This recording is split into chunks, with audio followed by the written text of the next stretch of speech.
Thank you. I think I'll start with good morning. Dumela. My name is Thapelo Theole. I'm going to be moderating this session. We want it to be as much more as interactive as possible, so it's not going to be too much of only talking among ourselves here. But let me first start by recognizing the presence of His Excellency, Ambassador Siakhosi.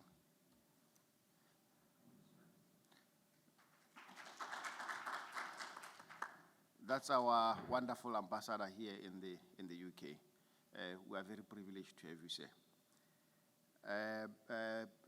I'm going to introduce myself, what I do, and then what company I work for, so that I pay the bills for the flights and accommodation that brought me here, and then I will let my fellow panelists introduce themselves. My name is Thapelo Theole. I'm the CEO of Botswana Stock Exchange. It's the only stock exchange in Botswana, established some years ago with about 33 listed entities, market capitalization of about 41 billion pula, about $4 billion US. That's the equity. We also have exchange traded funds, it's about 7 of them, and debt instruments, bonds. A very vibrant market operating in a very conducive economy, as you might realize. Generally, the structure of our investor is such that about 40 to 55% of the activity in the market is accounted for by foreign investors. So we have a strong foreign investor presence in our market, and mostly from the UK and the US. We are one of the 3 stock exchanges accredited by Her Majesty Revenue and Customs in Africa. It's Botswana, Johannesburg, and Mauritius. So it's some of the things that we are accredited to. I'm going to let my fellow panelists to introduce themselves, starting with Osoko. Who are you? What do you do? What is your company? And what does the company do? I think 2.5 minutes. All right, thank you. My name is Asukwo Mposong. I am the head of corporate banking for Standard Chartered Bank, Botswana. I have been working in various African markets, and today I'm here to introduce the Botswana market as a very attractive investment climate for investments into Africa. Just by way of background, Standard Chartered Bank is the largest international bank network in Africa. We're in more than 16 African countries. We have a presence and then non-presence in 5 African markets. We also have SC Ventures, which is an innovation platform, which allows us to co-create with fintechs across Africa. We established an innovation hub in Kenya, and basically we work with various fintechs across Africa to develop financial solutions for the African market. And we also have other hubs in various parts of the globe, but we have established one in Kenya to be able to develop products for the African markets. We have 9 digital banks across Africa. In Botswana, we've been in Botswana for over 125 years, and we are the first to have established a truly digital banks. Just in terms of proof points, in 2020, we were establishing new accounts, over 2,000 accounts, paper-based accounts. Right now, this year, we forecast to establish just 17 new accounts. Out of the 15,000, just 17 will be paper-based from that perspective. Ambition is really to provide clean, green energy to over 1 billion people in Africa. We have a target of raising $300 billion in terms of investments for green and transition energy. And we really believe that our network provides us the platform to be able to channel those investments into Africa. For example, we have transitioned 2 of our branches into fully solar-powered branches. We have also provided investments for various entities in green energy, and we will be looking to showcase a little bit more of Botswana as an attractive investment destination. We launched the 6th onshore currency, the Chinese renminbi, with the Bank of Botswana this year to allow local investors tap the Africa-China trade corridor, about 250 billion in terms of investments there. And this just reflects the investment climate in Botswana. We will be taking you through Botswana, some of the indices, but I think most importantly, the fact that Botswana does not have any exchange controls. And I said, I've lived in so many African countries, but people don't, a lot of investors don't appreciate this specific perspective. And maybe just to highlight 4 things as we go along. The first one is in terms of labor mobility. You have the Botswana Investment and Trade Center that provides a one-stop shop for investors coming into Botswana. And I believe they boast an approval rating of over 97% for work permits into work permit applications in Botswana. You also have connectivity. Botswana has its own national airline, and in addition to that, you have the likes of Ethiopian Airlines who have been flying almost every day into Botswana. You have Qatar Airways internationally that will be resuming in Botswana, and I believe discussions at advanced stage with Emirates to start flying into Botswana. So this provides you local, regional and international connectivity. You also have a specific niche for Botswana, and perhaps just to mention a few, Botswana has 6 export processing zones. This year, the largest citrus plantation was launched in Botswana, and year to date, you have about 600,000 trees that have been planted. You also have one of the largest pension fund markets in Botswana, over $10 billion in terms of assets under management. You have, and if you compare that with markets like Nigeria, that's almost 30% of the pension funds you have in Nigeria. And, you know, the GDP for Botswana is just about 4% of the size of Nigeria. So it shows you a lot of, you know, financial discipline for Botswana.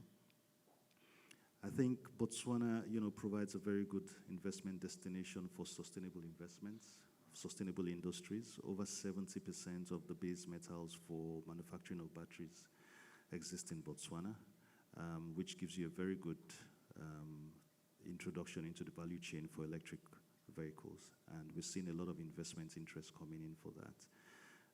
I think last but not the least, Botswana has an international financial services center.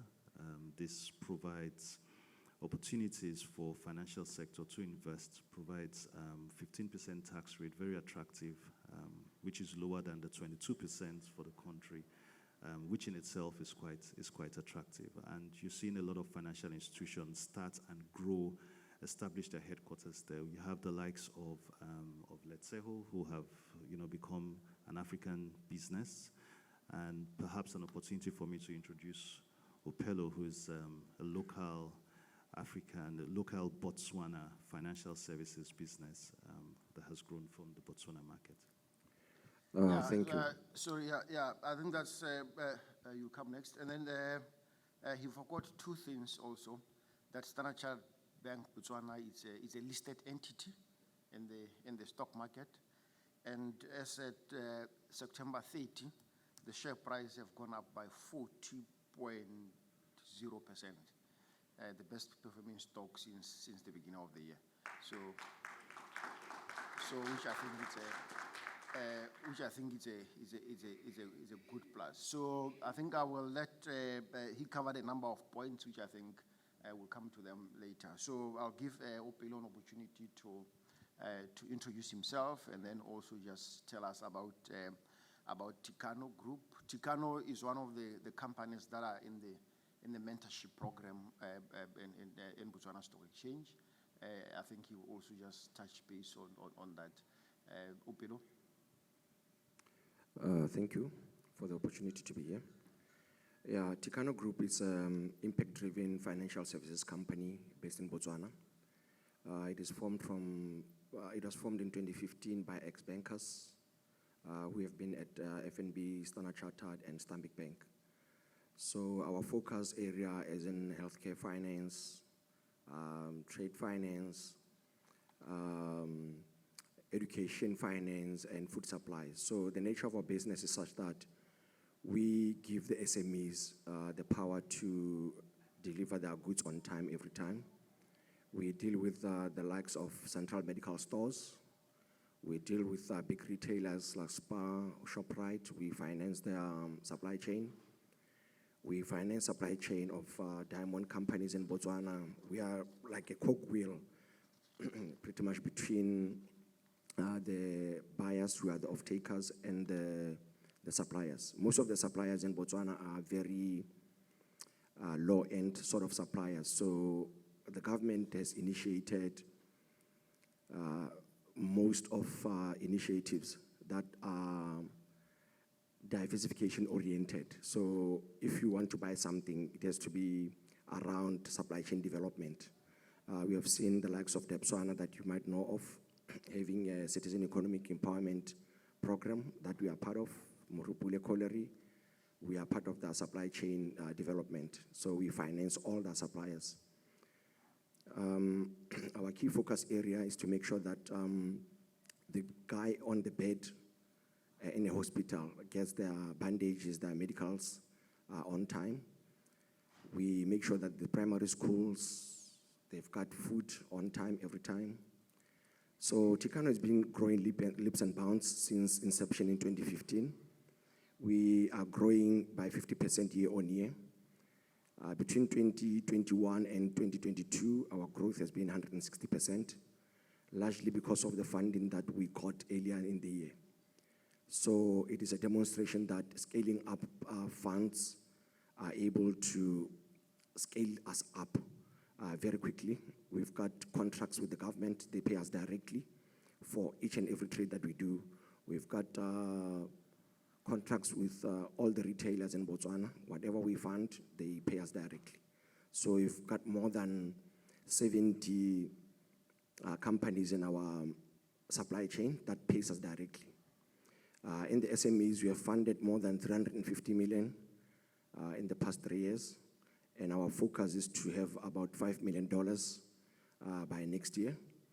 And in the next 5 years to have $10 million, because that's what the business currently is able to do without hiring or developing any system. We're currently developing a fintech system. It's at user acceptance level. So by January, we will now be able to fund our clients across Botswana with that system. It's called Tikano Swift. Then we have a project that we believe that will be successful by mid-year, which will be disability support finance. So we'll be giving a lot of disabled people access to finance, and we help them with logistics as well. Then over and above that, we've got a women-focused facility that we support women with who are in the supply chain. So our nature is to manage the risk as well. We pay directly to the suppliers. We pay the logistics. Do you buy from China, America, South Africa? We are able to pay. Yeah, in a nutshell, that's what Tikano is about. We are a fast-growing company in Botswana that is trade-oriented, that is focused in growth of the SMEs, that is focused in making the supply chain efficiency. Thank you. Yeah, thank you, Upelo. One of the things that Botswana prides itself is stable macroeconomic stability. Tomorrow, I think, no, on the 13th, there's an index that is actually going to be released that measures the performance of all African countries. It's called the AFSA UMFIF Index. In terms of macroeconomics, Botswana is actually number one in Africa. And also, even if you look at the index is coming up on the 13th, but I'm telling you, Botswana is number one. So, and because of the competitive and comparative advantages that we possess as a country, majority of the companies in Botswana have seen that they do business in Botswana, but then they expand into the rest of Africa. Because of the stable economy, the stable politics in the country, and also strong issues in terms of Forex. There's no Forex issues that we have. So in terms of that, a classical example is Letshego. Letshego is a listed entity in Botswana. And I'm going to give Letshego Finance Director just 1 minute to give us evidence-based practice in terms of how is it like to do business in Botswana. I'm just taking somebody from the audience who is not prepared and then who can give us some real-life examples. Yes. Okay, no, thank you, Retseule, and good morning, everyone. My name is Gwen Mutewa. I am the Group Chief Financial Officer for Letshego Holdings. Letshego is a business that started over 20 years ago in Botswana. We started in Botswana as a business that gives loans to government employees. So we have a deduction code with government to be able to lend to its employees. Through the Botswana, through being in Botswana, we were able to then expand, first of all, into Southern Africa. So we moved into Lesotho, Eswatini, we moved into Namibia as well as Mozambique. And further on, we moved into East Africa, West Africa. So we're in various countries. We're in Ghana and Nigeria in West Africa. And then in East Africa, we're in Uganda, Rwanda, Tanzania, and Kenya. But it really started with that journey in Botswana. And from being a business that was homegrown in Botswana, we are now a $1 billion asset business with work in deduction at source. We fund MSC businesses. We also have mobile business, and really our thrust is to improve lives across Africa. We offer products around, affordable housing, not just housing in Africa, because, most banks won't touch the average person, but we offer affordable housing. We work with MSCs around agriculture. We work on, sorry, I'm a bit nervous because, so we're in various sectors: agriculture, youth development, women empowerment. We look at various things along those lines, and it's really through that link with Botswana. So I want to just highlight a few things. First of all, what has allowed us to grow out of Botswana? Good governance. The country is very well governed. There's low to no levels of corruption.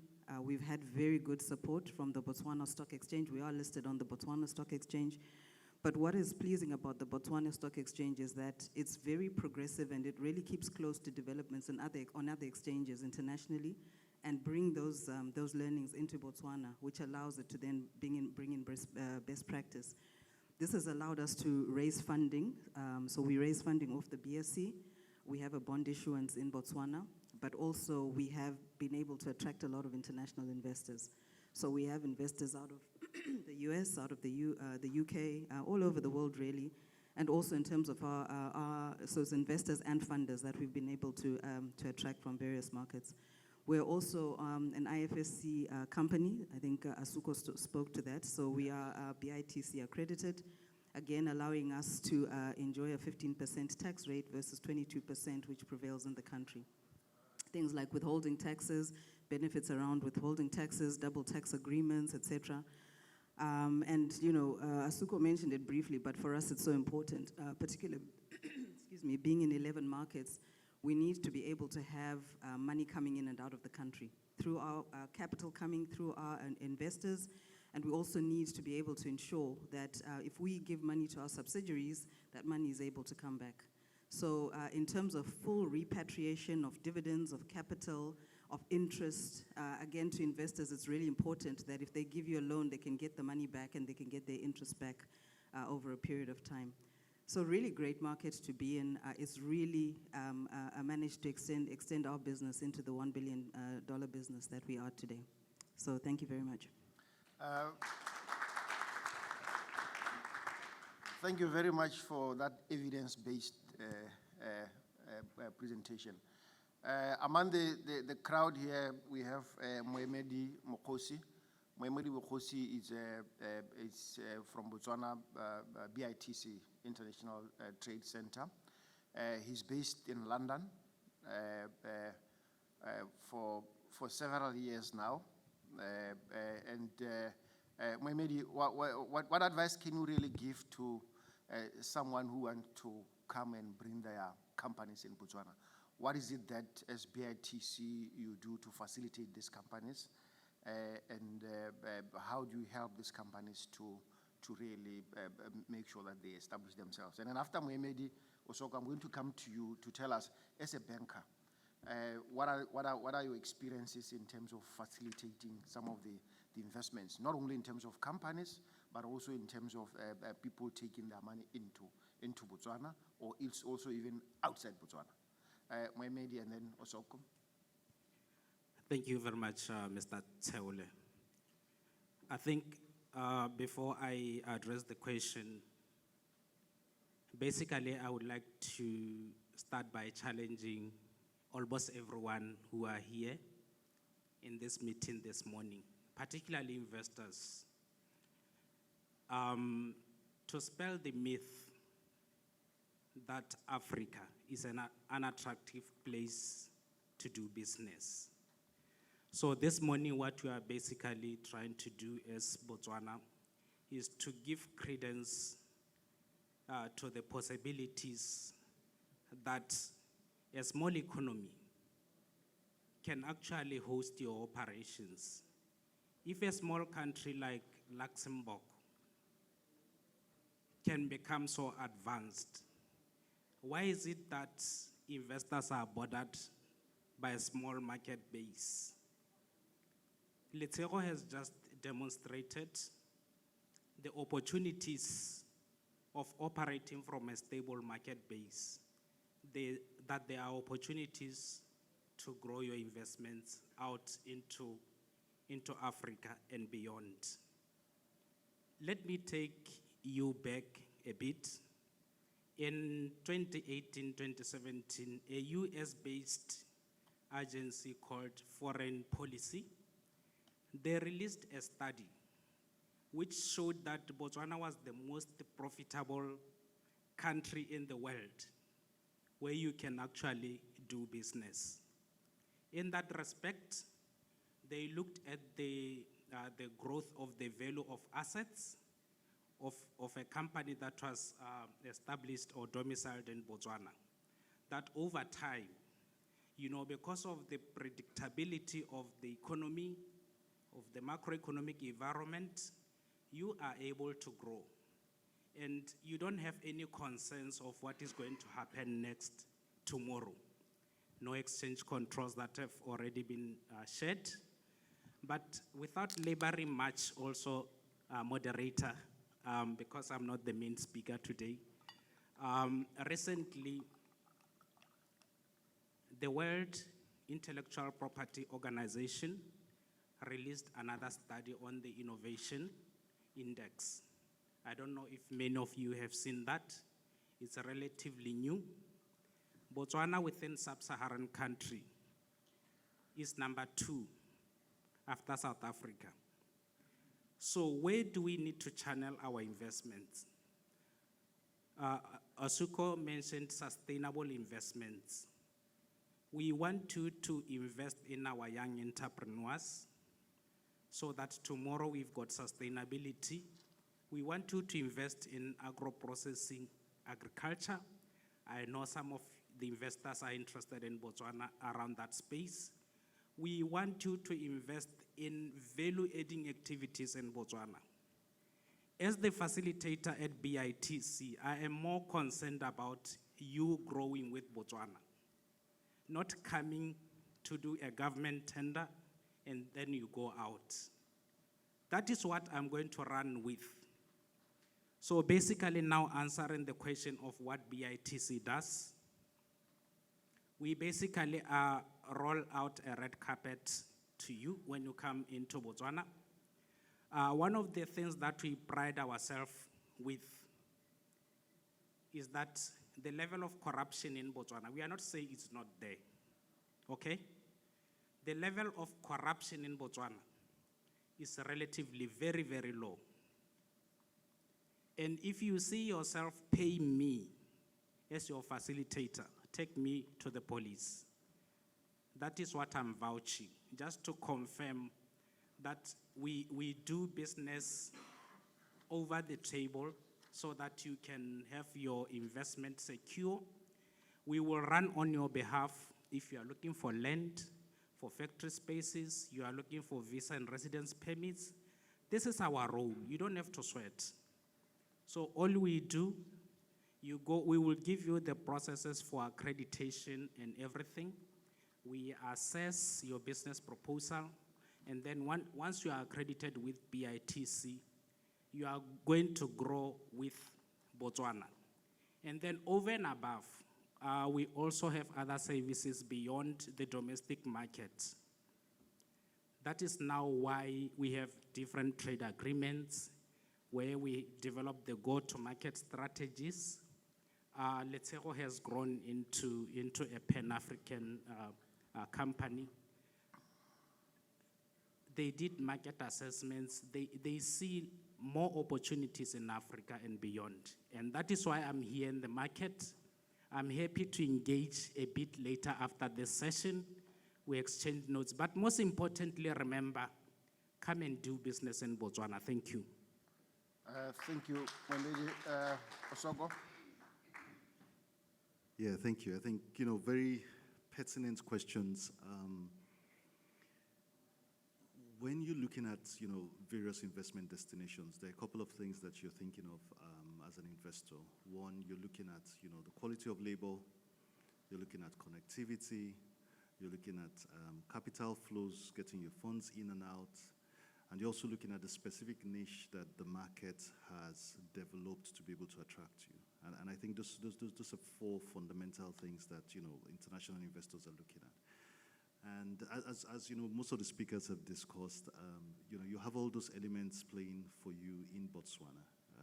We've talked and heard from, very insightful experience from Letsego, starting off in Botswana, expanding into the African market. And for Standard Chartered Bank, that's exactly what we see, having that presence in Botswana. It creates that opportunity for you to leverage a very stable, predictable platform, predictable investment climate to be able to expand. Just a couple of proof points. We had various engagements with the Bank of Botswana when there were some changes, and these changes were actually forward-looking, set up for 12, 24 months in advance. That's just the kind of predictability the market, encourages. We talked about capital flows in and out, and as I mentioned, I've worked in various African markets. I started off in Nigeria, and I'm a Nigerian, and most of you that invest in Nigeria would know how hard it is for you to build a business model, factoring in liquidity and exchange rates, etc. I also worked in the Francophone African market, a different set of challenges there. Those you don't have in Botswana because there are no exchange controls. And it's always a very difficult thing to explain to investors who have invested in Africa because it just doesn't exist. I think it exists in only a handful of African markets, 2 or 3. So capital flow, is very predictable, good liquidity going in and out of there. And so that guarantees you, being able to reap your investments and also being able to, project. Thank you. Thank you. I'm trying to cover the audience and the panels as much as possible. So if you have any question in the audience, you can indicate. But one of the things that we have among us is a venture capitalist. Is a guy who handles several millions in investments in Botswana, making investments in Botswana. Alio Capital Bafana. I just want you to share some experiences in terms of your experiences in making investments in Botswana, because obviously you have put in significant amount of money in some of the companies in Botswana. So I just want you to share with the audience, because you know there are several things that are important to consider. Whether your money is secure, where is the security of or enforceability of rights. I know you have handled some deals in terms of several hundreds of millions, and therefore you can't be playing with that cash of money unless you are sure that you know your investment are secure. The processes in terms of legislature, how long does it take to do that? So before I come back to you, let me just take Bafana for 3.5 minutes. You are not a speaker, so you must make only 3 minutes. Thanks, Tapelo. I think he's putting us on the spot. My name is Bafana Muloma. We manage a private equity fund out of Botswana, registered under the non-banking financial regulatory authority. So it is a licensed manager. I think it's very important in Botswana as a fund manager managing funds there that you are registered. We raised just under $60 million, all in the Botswana market from Botswana pension funds. The largest pension fund there being the Botswana Public Office Pension Fund, which is probably, I think, the third largest on the continent, after, of course, the GEPF in South Africa, and of course the Namibian Pension Fund, and then the Botswana Pension Fund, the Botswana Public Office Pension Fund. And then we've got other investors, including the banks, Standard Chartered, Stanbic Bank, FNB, AFSIC, some Provident funds, the likes of Aon Provident Funds and Alexander Forbes, have all invested. And I think, so the ability to have pooled funds just in the Botswana market, I think demonstrates the confidence that, of course, the market has in terms of really backing local managers to do a lot more work with that capital in the market. So from that fund, we've done some decent investments so far. We're building an education platform, so we've invested into a school in Botswana and hoping to build an education platform, really investing across the education value chain. So if there are partners in the room that are obviously looking to play in the mid-market segment in education, they can do so. We've also done a deal in the reinsurance space with a regional partner, a regional sponsor out of Zim. So what we've done in there is that we've obviously given them regulatory capital and have moved the holding company into Botswana. In fact, when my colleague there talks about the AFSIC being also a destination for a lot of companies that will be looking to expand into the rest of the continent, I think it's a good route to go in terms of where we are positioned and being a lot more linked. I mean, from Botswana, you can access about 4 or 5 countries, and apart from being a very stable regulatory environment, you know, we've also taken advantage of that sort of linkness by supporting a transport and logistics business, which is both in the dry and wet goods side. So that business has bought into the petro assets of Grindrod, and they've become a regional powerhouse, really doing logistics in the region, in the SADC region. And it's the same sort of play in the reinsurance deal that we've done. Again, they're becoming quite a strong regional powerhouse. Of course, Botswana being one of the bigger markets, they're looking at representative offices in Namibia, they're looking at rep offices in Rwanda to target the Great Lakes, all supercharged out of Botswana. And I think that we're really becoming a much stronger alternative to the likes of Mauritius, if you really want to come and domicile in a very stable environment, not just for funds and capital flows, but for your businesses. I think it's one of those, if you're looking for Africa Light, Botswana is indeed, I think, a good destination to really come and supercharge your growth from and scale up for the rest of the region. Thank you. Thank you. I'll take the question there, then I'll come to Opelo to touch base in terms of the opportunities in terms of growth and investment in the especially SME sector. Thank you. Thank you very much. My name is Mateo Mohorovic. I'm from the Development Bank of Austria. Thank you very much for the impressive presentation. It was and one of the best moderated one as well, I must say. So I was just impressed by the 40% price increase. I think I would like to hear something more about the drivers. Is there any, in which sectors, which industries were driving this this stable increase, and are there any governmental activities that have contributed to that? Thank you very much. Thank you. Do you want to? Yeah, yes. There's another mic there. Yeah, thank you for that. I think from a business perspective, you would see financial services is, quite huge from Botswana. Banking and non-banking financial services, two separate regulators, but, two deep markets. We've talked about the non-banking financial services, as Bafana has mentioned, and we've heard from Gwen on Let's say, very huge industries that are expanding out of Botswana, just based on the, the investment climate in Botswana and the attractiveness. And then on the banking side also, you have a very deep, sophisticated market. So Botswana has 8 commercial banks, and most of them are subsidiaries of large international or African, commercial banks, and so very sophisticated markets, and very deep financial penetration. So those are, sort of from banking, financial services sector. But you have, as I mentioned, you have sustainability, which is another area that a lot of investment is going into. So we've had solar power agreements and solar parks coming up. That's because Botswana has one of the highest irradiation levels in the world.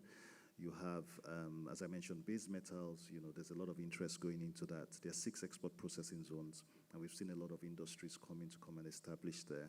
There's some industries just, on the Botswana side, but exporting into South Africa, into the vehicle manufacturing industries.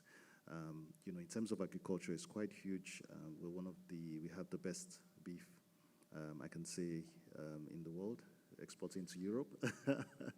And so that's another huge industry. But, the diamond sector has, been a very huge factor in terms of driving the economy. But I must say that when you look at that, in 2006, the diamond sector was contributing, or the mining sector was contributing about 30% to the GDP of Botswana, and that has come down to 11%. So that just tells you the growth in non-mining activity that is coming out of Botswana. So those are just a couple of the drivers. I hope I addressed your question. And also I think the one other good thing about Botswana is that, we are one of the countries that fortunately did not experience the resource curse. I mean, the diamonds that have been mined since 1972 were primarily used for development in the country. And therefore, because of the prudential activities of the government, they are able to use money in a wise way, and then everybody is able to benefit from the diamond proceeds. I'm a product of the education system in Botswana, from primary school up to 2 master's degree, and all that fully sponsored by the government for free. So in terms of other sectors, that's where money are channeled into infrastructure development to actually help economic activity. So I think it's one other good thing. That is why we have investors who have been coming into Botswana market, like that lady and that gentleman, nicely dressed in red and bow tie. They've been investors in Botswana for a very long time. I think they can give you personal experiences of nice flow of steady dividends coming from the Botswana market. That bell says we have 5 minutes, but that's why I decided to make this very as interactive as possible. So, Upelo, I'm going to give you strictly 2 minutes, and then we'll take question for a minute, and then we have Botswana Innovation Hub here. She's going to speak for 30 seconds, and then before I close. Upelo, a minute, please. Yeah. Just don't be long. Okay, thank you. Yeah, I think just touching base on other opportunities that Botswana affords is the stable legal industry. When you're in Botswana, you know that the legals are enforceable, be it British law, be it any other law, Dutch Roman Dutch, you are able to be assisted there. And it's the centrality of Botswana as well. It helps a lot because you can use Botswana as a launching pad to other Southern African markets because we are landlocked, and we use that as an advantage as well. Over and above that, we have a government that is investor focused. We push a lot in FDRs. That's why you see BITC being based in London and other areas. So the opportunities in Botswana are in manufacturing, agriculture, and P to use it for infrastructure development. So come to Botswana and partner with the locals. The education system there is good. The place is stable, and the country is focused in growing the economy away from the diamonds. Thank you. Thank you. I'll take a comment or question, and then I'll go to Botswana Innovation Hub before we answer and close. So I'm Bivash Kanpat from Goldman Sachs. There's been a few touch points on sustainable finance. How big is the renewable energy program in Botswana, like funds under management? And like, is there new rounds, excuse my naivety, but is there like new rounds coming up this year, next year, and how big are those going to be? Yeah, we'll come back to that. Let me give BITC Innovation Hub 30 seconds. Let's start counting one. Elevator pitch. So I work for a state-owned enterprise called Botswana Digital and Innovation Hub. We have a subsidiary which basically runs where we are residing, which is a science and technology park. We've got sparse land available for innovators or companies to come and get the land, buy the land, and be stationed at the hub. We also have a huge building which has recently been occupied as well. So we've got office space and lab spaces. We have Nant, which is a company that is coming to provide lab services or vaccines in Botswana. So land and office space available if you want to come to Botswana. We've also got BDIH, the company which is greatly assisting or powering entrepreneurs. And this is why the government has also chosen that we be part of a smarter Botswana through the Smart Bots strategy, where we are assisting government with hackathons in order to choose service providers or to fasten the services that we are offering in Botswana. This is part of a digital transformation strategy. We do not only assist the public sector, the public 3 service. seconds. We also assist private sector. We are also managing a Botswana Innovation Fund, which is funded by government. We offer grants. We are also here to say that we're looking for collaborators, not only in funding, but also in providing markets and other services to the entrepreneurs. Thank you. Thank you very much. Ladies and gentlemen, I run the stock exchange. When the market closes, it closes. So you can't trade outside the hours. So you are going to answer the question. But before that, there are other entities that are operating from Botswana. We have Kenny, stand up from Nosat Capital. I think you can also contact him for how is it to do business in Botswana. What does he do? I think he's here for the rest of the day. So you're going to answer, and then I'm going to close. Thank you. 15 seconds. 200 megawatts coming up in Celebi Pikwe, that is yet to be issued. There are 2 times 50 megawatts projects, which one has just been issued. There are 12 times 3 megawatt projects, 2 have been issued, there are 10 to be issued. Obviously each megawatt is maybe $1 or $2, depending on the cost. So that just gives you an idea. There's a study that is being reopened in terms of wind power, and so that provides another opportunity in sustainable financing.